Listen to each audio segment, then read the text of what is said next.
8 de la mañana con 5 minutos, 8 con 5 minutos y seguimos conversando aquí en Radio Infinita, ahora comenzando ¿Quién lo diría? Gracias por estar con nosotros, no solamente en la 100.1, sino que también a través de las pantallas de Mega Plus.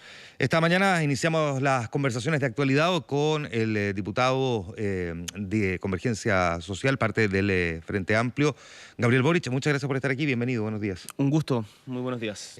Hay harto tema para conversar, quizás casi todo, pero no todo, marcado también como gran paraguas por el plebiscito del próximo mes de abril. Hay muchas discusiones que se están teniendo con anterioridad, ya vamos a hablar de pensiones, entre otras varias cosas.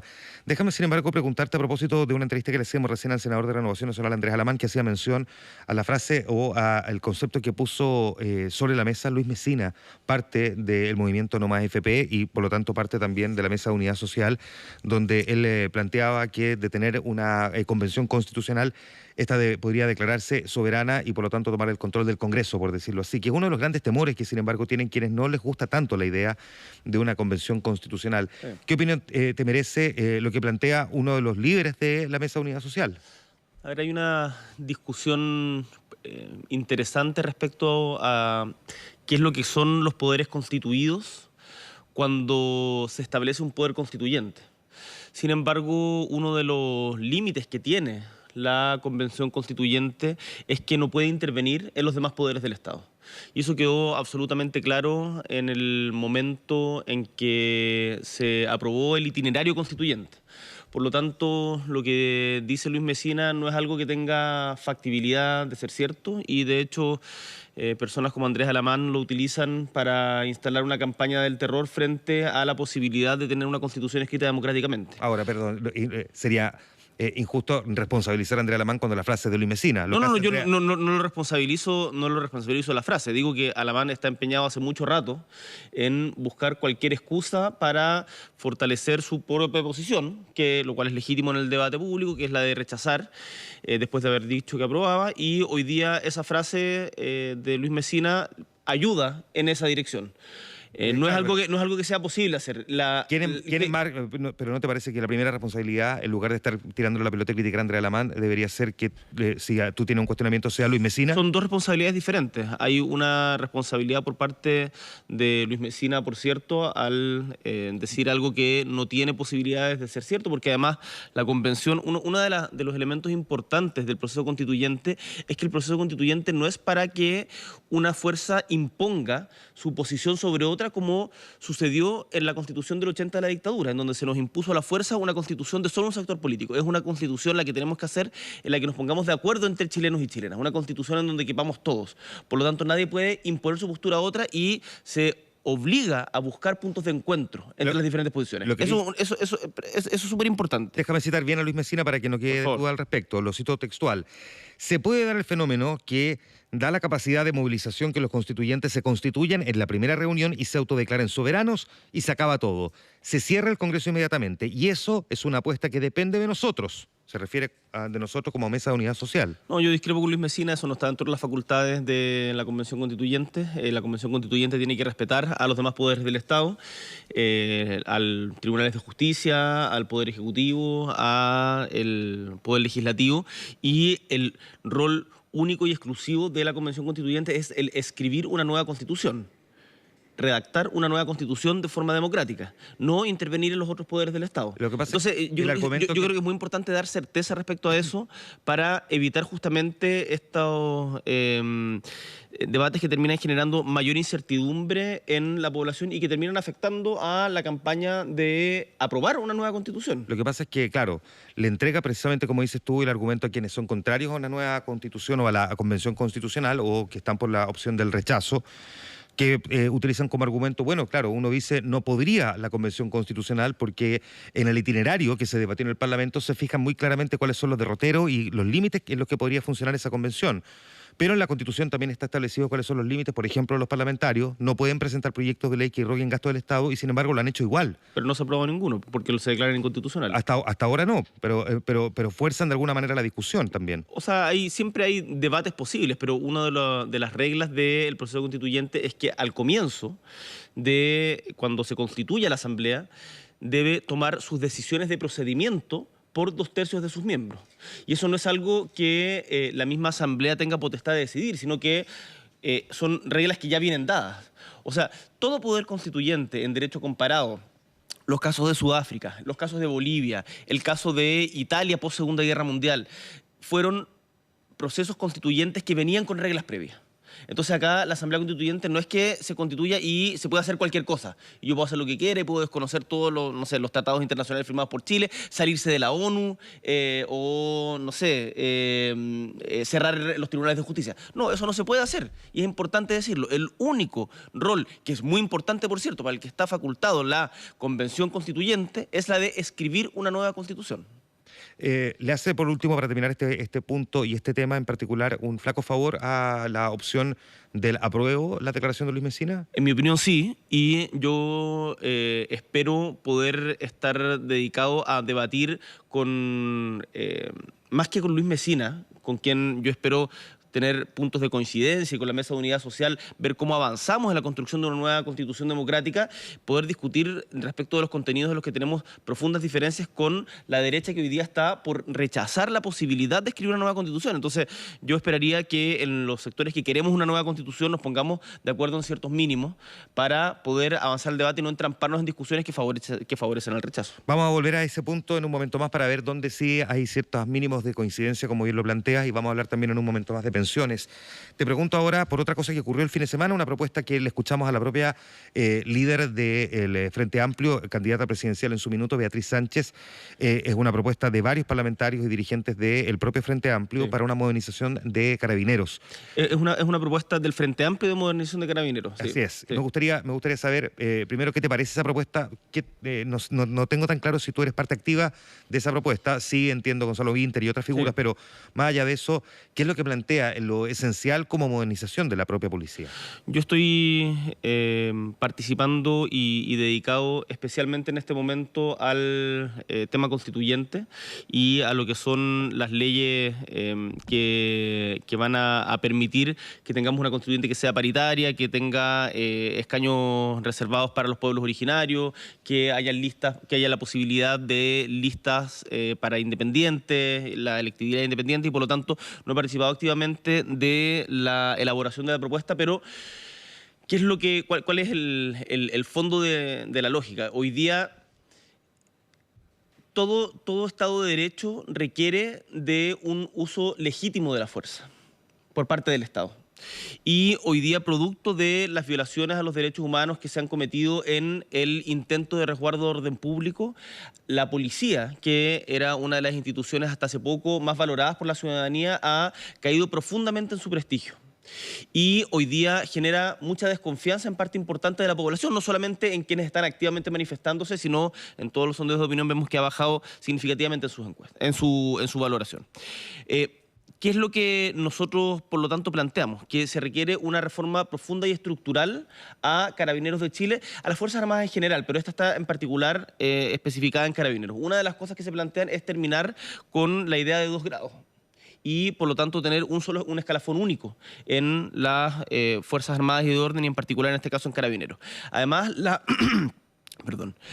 la posibilidad de crear ciertas atribuciones a policías comunitarias que en el fondo permitan resolver conflictos entre vecinos, por ejemplo, sin el tener que utilizar la fuerza o sin la utilización, digamos, de elementos disuasivos que permitan conciliar ciertas discusiones que muchas veces hoy día terminan judicializadas o resueltas mediante Carabineros.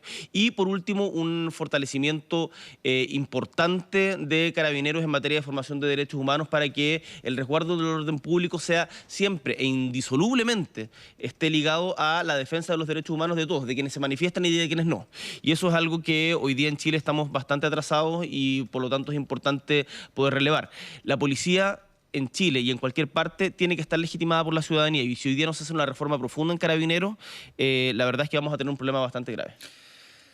¿Qué conclusión sacas de la controversia que se generó a partir del tuit del diputado Hugo Gutiérrez del Partido Comunista sobre lo que ocurrió en Antofagasta con un ataque a una unidad de Carabineros donde le lanzan una molotov al interior de la unidad, donde salvan ilesos los carabineros, pero de milagro, no sé cómo describirlo, y él dice Antofagasta la lleva? Yo no puedo validar ni hacer una alegoría a actos de esas características. Yo creo que habría que preguntarle directamente al diputado Gutiérrez qué estaba pensando en ese momento cuando dice algo de esas características, en ese tono. Me parece totalmente desafortunado y creo que es otra de las actitudes que terminan colaborando a quienes pretenden a partir del miedo instalar una posición contraria a los cambios que desde mi perspectiva por lo menos son necesarios para el país. Entonces creo que el diputado Gutiérrez se equivoca totalmente en esa alegoría a la violencia que no tiene ninguna justificación. ¿Cuánto les juega a ustedes en general como posición en contra cuando ocurren cuestiones como esta?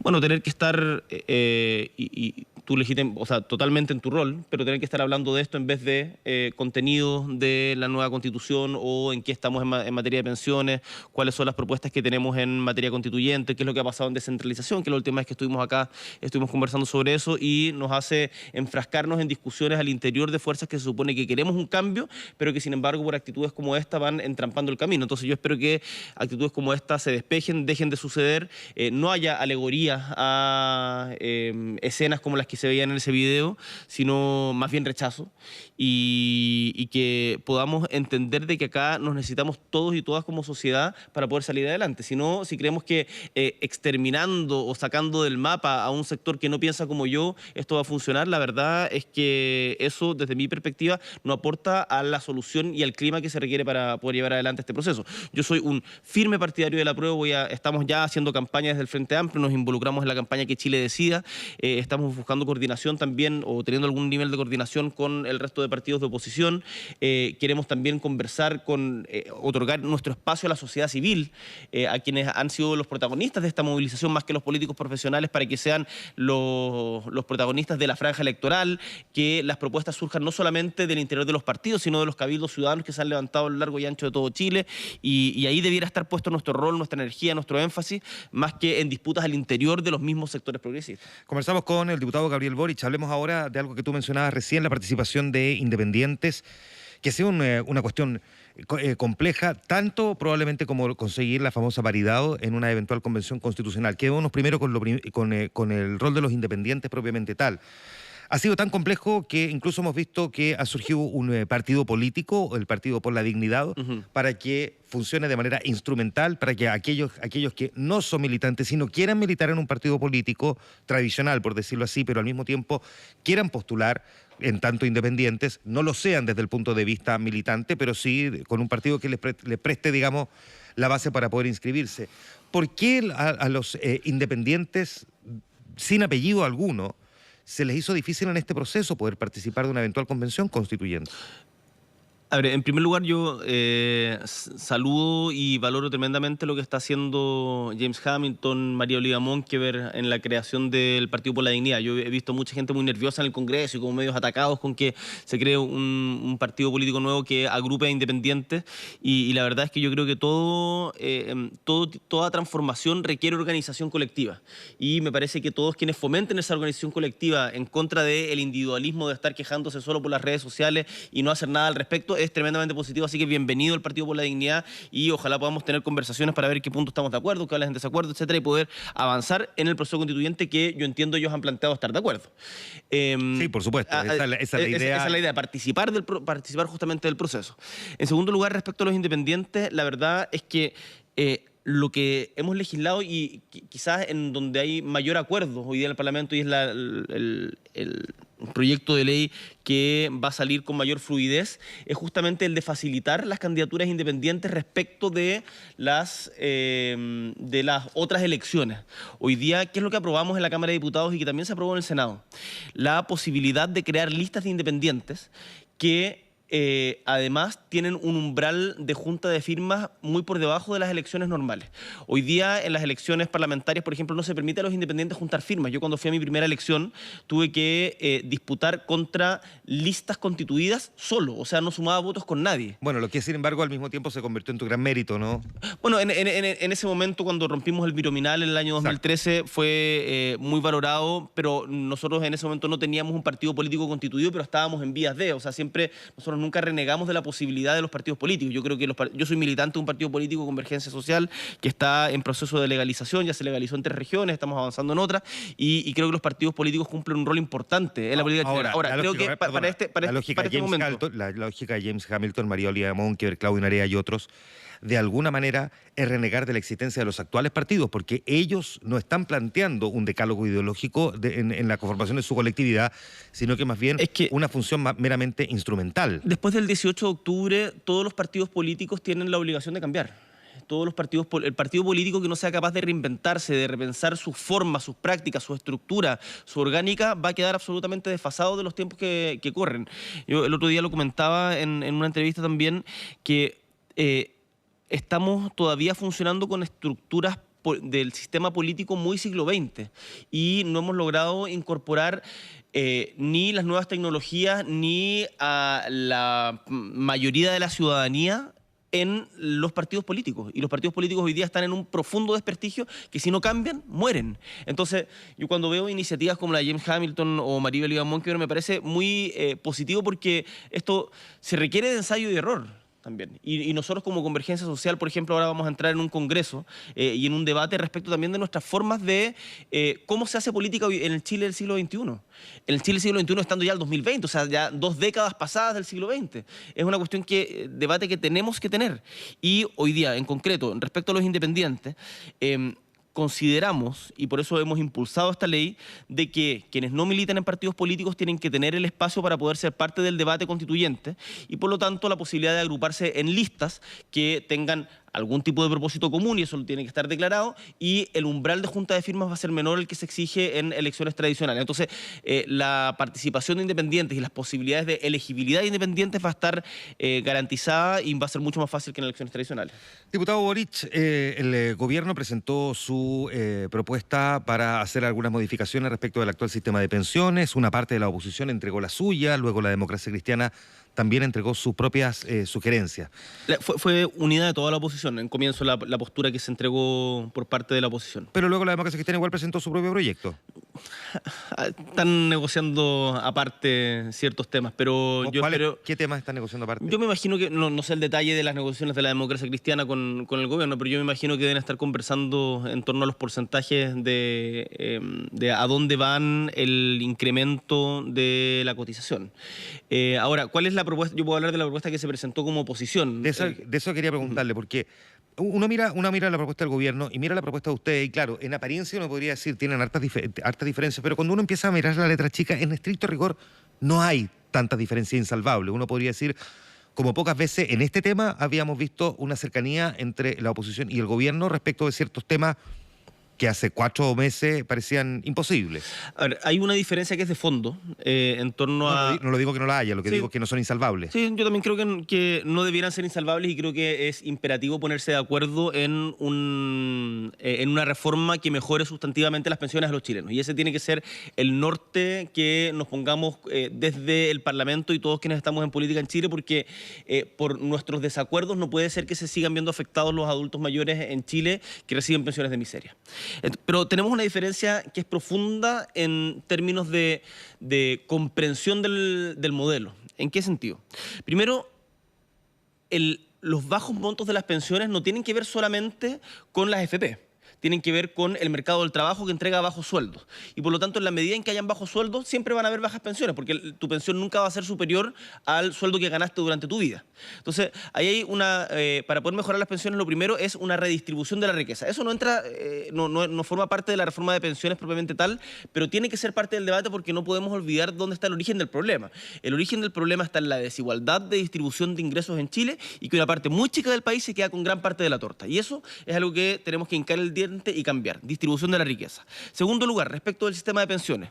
El sistema de pensiones tiene que ser un sistema de seguridad social que asegure un piso mínimo digno a cualquier chileno o chilena que haya trabajado durante su vida. Y cuando digo haya trabajado, me refiero también, por ejemplo, a las mujeres que se sacan la cresta trabajando, cumpliendo roles reproductivos, en roles de, en el fondo, la reproducción social de la vida, pero que no tienen un trabajo asalariado o remunerado. Entonces tenemos que incluirlas también dentro del paquete, quienes son hoy día las más perjudicadas con el actual sistema. El actual sistema no es un sistema de seguridad social.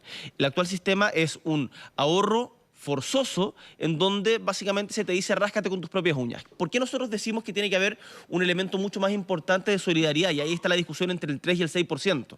Porque el gobierno propone aumentar en un 6% la cotización, ustedes también, pero la diferencia entre el gobierno y ustedes, solamente para hacer la síntesis para quienes se pierden un poco en este tema, es que el gobierno plantea que un 3% vaya a capitalización individual y un 3% en pozo común, dicho en fácil, ustedes el 6% vaya a solidaridad. Nosotros creemos que el 6% tiene que ir a solidaridad, entendiendo también, y esto tiene que tener, cuando se haga una reforma profunda a toda la estructura del sistema de pensiones, porque ahora estamos solamente aumentando la cotización con cargo al empleador, se supone, y eso es algo que va a tener que ser fiscalizado en el tiempo.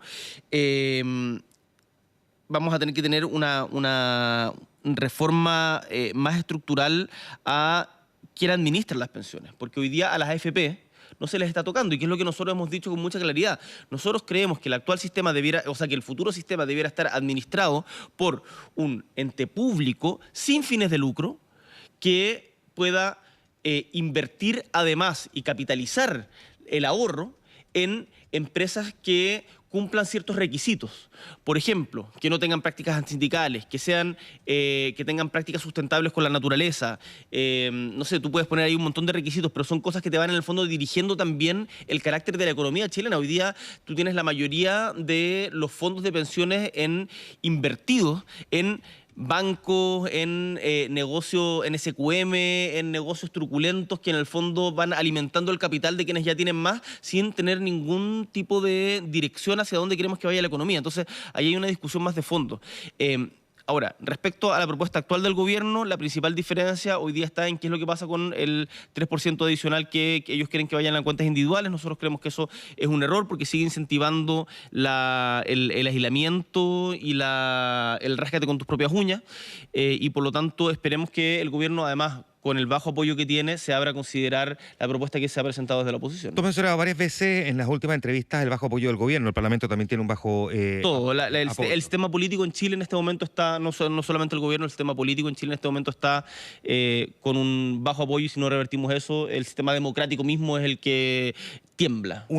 Tú dijiste hace algunos días que con los bajos niveles de aprobación y de apoyo que tiene el gobierno, debería evaluarse la continuidad de este gobierno. ¿A qué te referías exactamente con eso? A ver, yo lo que señalé es, yo creo en la vía institucional para poder hacer cualquier tipo de cambio. Por lo tanto, ningún tipo de aventurerismo, digamos, en donde, como de esta idea que tienen algunos, estilo Argentina, de como Piñera escapando en helicóptero en último momento, digamos, como de la Rúa. Como de la Rúa, digamos, el 2001 en Argentina, no creo que sea una situación deseable. Creo que tenemos que hacer un itinerario. Y en algún momento, toda la política chilena, y todos quienes estamos en política, incluido el mismo gobierno, va a tener que preguntarse si es capaz de conducir en su rol de poder ejecutivo a el país en medio de la crisis social por la que estamos pasando.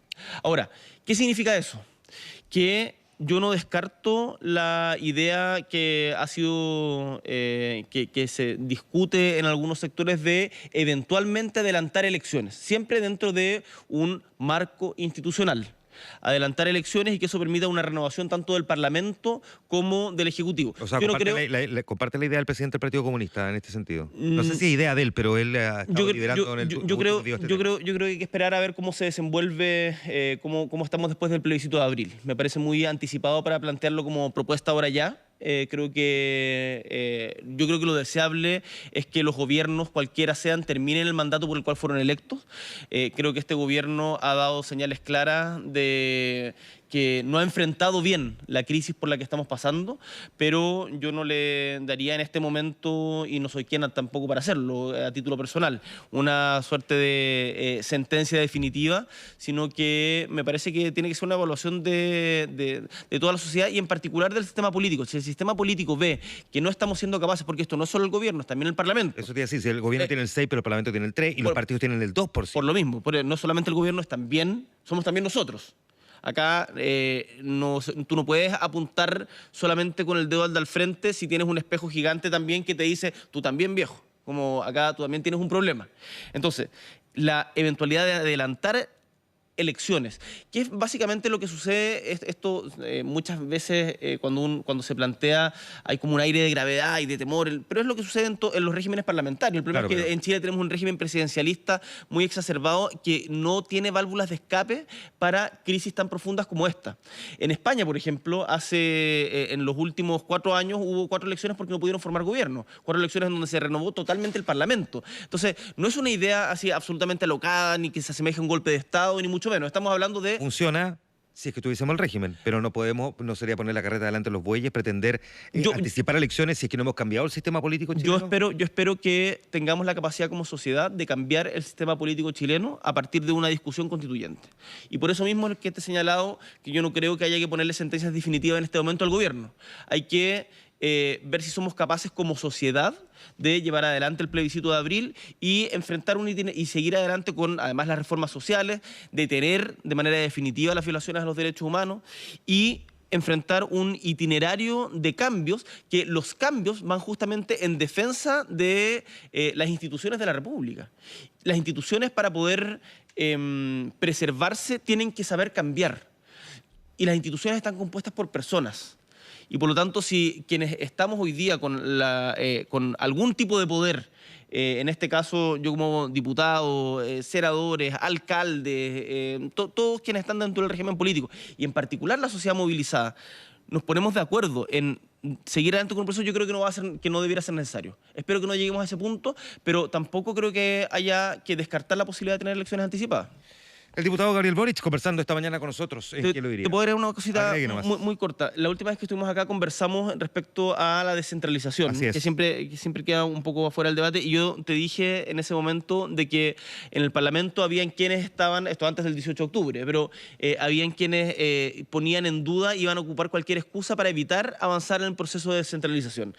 Dicho y hecho, hoy día están cuestionando la elección de gobernadores regionales, hay un cuestionamiento respecto al sistema político que vamos a tener. Yo creo que las regiones es importante que no perdamos la capacidad de presionar para poder distribuir poder. Sería bueno precisar una cosa. Yo conversé con el alcalde de Puente Alto, Germán Codina. Él no está planteando suspender la elección de gobernadores. Lo que le está pidiendo al gobierno es que dote realmente de poder a los gobernadores, cosa que hasta ahora no ha ocurrido. Conversamos largamente sobre este punto. Él planteaba, por ejemplo, que debiese existir un fondo común regional que pueda ser administrado por los gobernadores y no tener esta lógica de un delegado presidencial que vendría siendo como un gobernador espejo. Y por lo tanto, no hay que meter en el mismo saco a quienes no les gusta la figura del gobernador que quienes tienen una crítica respecto del poco poder que va a tener el gobernador. Totalmente de acuerdo. Yo no había mencionado nombres, pero me parece una muy buena noticia que Germán Codina lo esté planteando en esos términos y no sencillamente desde la idea de porque no tiene facultades no hay que realizar las elecciones. Porque muchas veces cuando tú empiezas a avanzar, por ejemplo, la elección de consejeros regionales, que en un comienzo no tenían ninguna facultad, pero hoy día cada vez están más empoderados. Yo tengo la convicción de que no podemos utilizar el que el gobernador regional actualmente no tiene las facultades que debiera para no crear la figura del gobernador regional. Entonces yo espero que avancemos en descentralización. Estoy totalmente de acuerdo en que hay que crear una ley de rentas regionales, un fondo común regional que se pueda administrar desde las regiones, en donde pueda haber también mayores facultades para la administración del territorio y que ojalá avancemos en esa dirección, pero no sigamos poniéndole piedras a la carreta de la descentralización, porque las regiones vienen mucho tiempo esperando y hoy día todas las cosas se deciden de Santiago y nosotros no queremos que siga siendo así. El diputado de Convergencia Social, parte del Frente Amplio, Gabriel Boric, conversando esta mañana con nosotros en Infinity Mega Plus. Gracias, diputado. Muchas gracias. Son las 8:10.